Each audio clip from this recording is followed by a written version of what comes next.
Hello everyone, welcome back to another great lesson here with us at EnglishPod. My name is Marco. And I'm Erica. And today we're going to be in one of my favorite sporting events, which is F1, of course. F1 racing. Yeah. All right. So yeah, we're going to be talking about racing, specifically F1, which is a very popular sport all over the world. Yeah, I think maybe it's like number 2 in popularity after soccer. Yeah, I think so. I have no numbers to back that up, though. Well, they do travel everywhere. They have races all over the world, and just people love it. So Well, it is kind of a cool thing. Going 300 kilometers per hour in a car is pretty cool. All right, so let's not delay this any longer. Let's listen to our dialogue for the first time.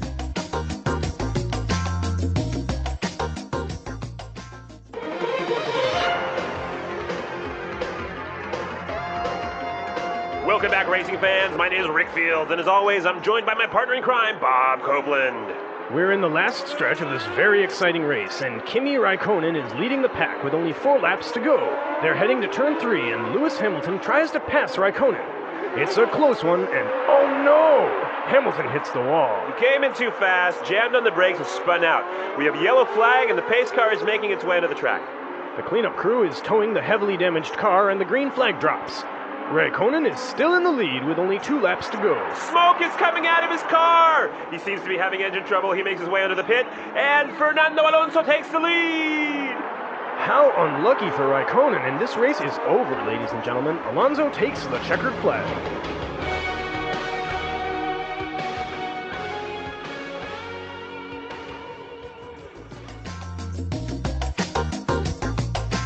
What an exciting race. I always love a good crash when it comes to car races. I think many people go to races expecting to see a crash. They don't want to see people getting hurt.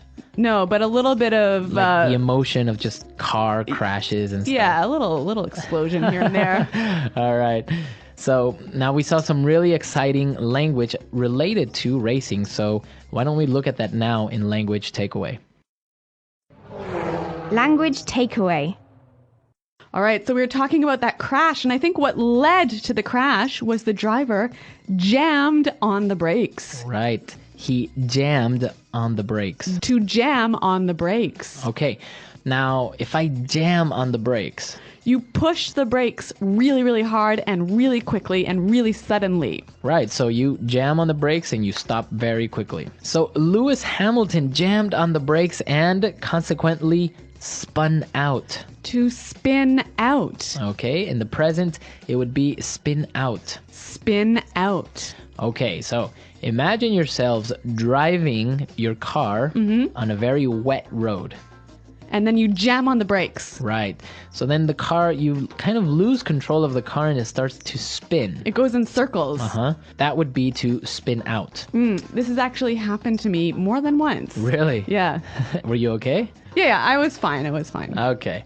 So the car spun out. Now, in racing, you always see this really cool car come out and be ahead of everyone when there's an accident. Right. That's called the pace car. The pace car. Pace car. Now, why is it called the pace car? Because it sets the pace. Okay, the pace or the speed. So pace means speed. So this car comes out and no other car can pass it. Everyone must go at the same speed. Right, the pace car. Pace car. All right, so after there's an accident, the cleanup crew must come out. Okay, cleanup crew. Cleanup crew. All right, so crew, this is an interesting word. When we talk about a crew, we talk about a group of people who work together. Okay, but for example, in an office, can I have a crew?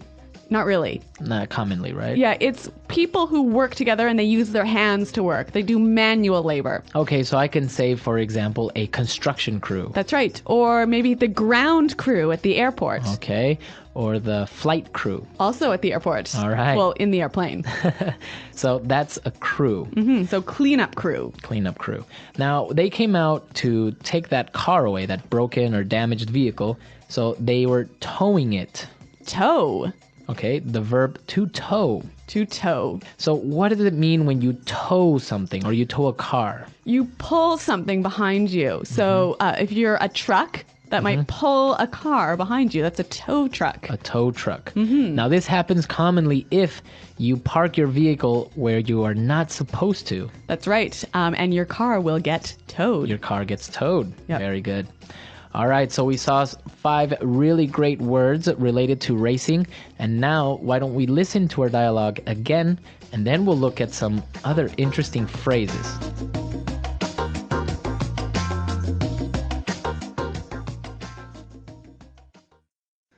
Welcome back, race fans. My name is Rick Fields, and as always, I'm joined by my partner in crime, Bob Copeland. We're in the last stretch of this very exciting race, and Kimi Räikkönen is leading the pack with only 4 laps to go. They are heading to turn 3, and Lewis Hamilton tries to pass Räikkönen.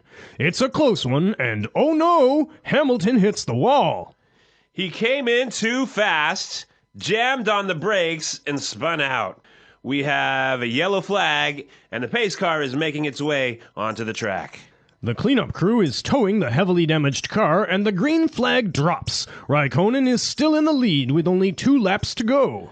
Smoke is coming out of his car. He seems to be having engine trouble.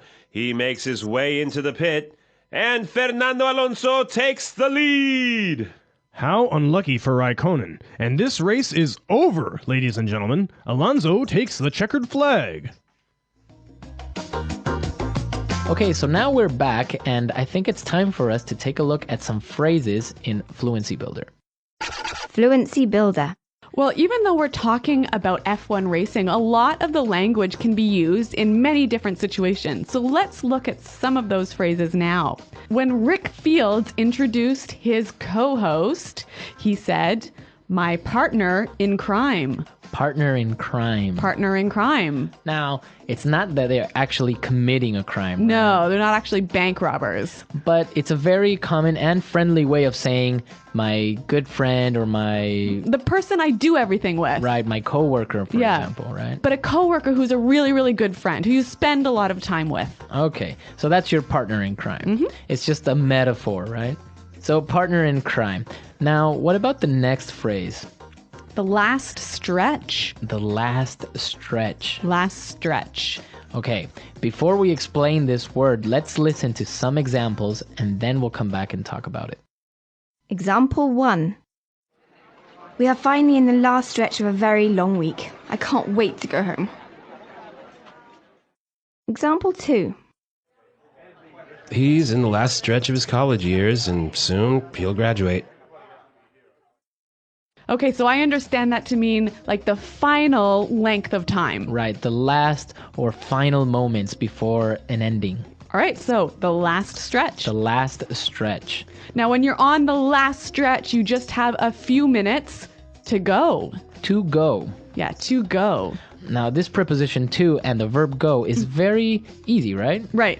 But if you say 5 minutes to go, what does that mean? 5 minutes left. Left. Yep. It doesn't mean it's 5 minutes to actually leave, right? Right. No, it means you must complete 5 minutes before you can be finished. Okay. So it's not about exiting. Right. I have 5 days to go before I go on vacation. So it's not about you actually going on the vacation. It's about you passing those 5 days. Uh-huh. Can you give us another example? How about we have 45 minutes to go before the end of the day? That's right. So, to go. Left. Exactly, to go. All right, now let's take a look at our last phrase. Close one. A close one. A close one. All right, another interesting phrase made up of simple words. So let's listen to some examples to help us understand it. Example 1. That was a close one. The teacher almost caught me cheating. Example 2. It's a close one. We are tied, and the game is almost over. Example 3. My girlfriend almost found the presents I hid under the bed. It was a close one. Okay, so a close one, it means... A situation that is almost dangerous, but wasn't. But wasn't. Yeah. Exactly. That was a close one. Mm-hmm. Okay. So very good phrases. I think we can take a lot from this and apply it outside of F1, right? Yeah. All right, so let's listen to the dialogue for the last time, and then we'll come back and talk about this great sport.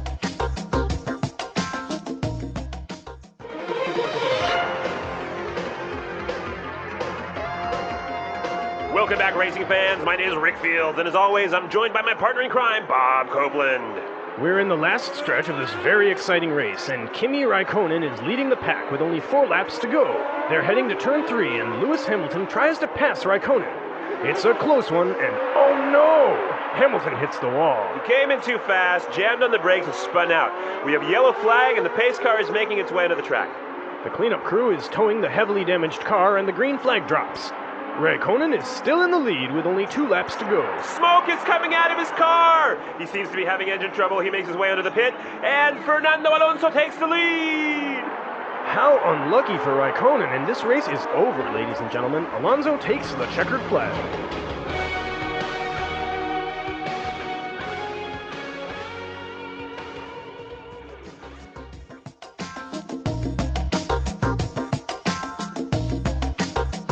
All right, so F1 racing, Erica, do you like it? Do you watch it? Yeah, F1's pretty neat. Cars that drive fast, that's pretty interesting. Well, for some people it isn't, right? Like, why do I want to go to a race and just see fast cars? Okay, I would never go to a race, but I think I would maybe watch the highlights on TV. Well, actually, this year it's really exciting because, again, we're going to have a night race. I think it's in Malaysia or somewhere in Asia that they're going to race at night. Oh, so that's pretty special, huh? Well, it's like harder to see and you're going really fast. All right. Imagine. All right. So I hear you're going to the F1 this year. Yes, this year I'm going to go to the Shanghai circuit to watch the F1 race. So I'm really excited about that. I haven't ever been to one, so it should be fun. All right. Well, I hope you get to see some interesting things like car crashes and pace cars. Yeah. What about you guys, our listeners? Are you fans of F1? Have you ever been to an F1 race? Exactly. Send us your questions and comments and also your stories. I think we have listeners from all over the world. We have a lot of listeners in Brazil, and I know that there is a Grand Prix there. So tell us, how did it go? Do you like it? You can visit us at EnglishPod.com, where Marco and I are around to answer your questions. All right. Any Canadian race car drivers? Yeah, there was one recently. Something. All right, maybe our users know which one is the Canadian. So we'll see you guys there. Thanks for listening. Bye. Bye.